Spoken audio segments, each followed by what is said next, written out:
ছাদ বাগানে টমেটোর চারা দেওয়া হয়েছে ফলের ক্যারেটে। ফলের ক্যারেটে 11টি টমেটোর চারা, প্রত্যেকটি গাছে টমেটো এসেছে। মাশাআল্লাহ, দেখুন কি সুন্দর হয়ে ভালোভাবে গাছগুলো গ্রোথ হয়েছে এবং সুন্দরভাবে বেড়ে উঠেছে। এই দেখুন টমেটো গাছে, প্রত্যেকটি গাছে এরকম টমেটো ফল এসেছে।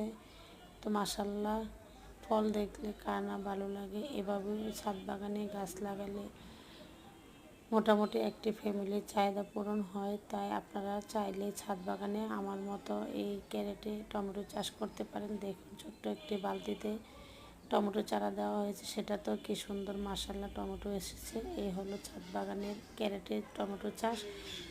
চাইলে আপনারাও যারা বাড়িতে ছাদ আছে তারা ক্যারেটে এভাবে চাষ করতে পারেন টমেটো চারা।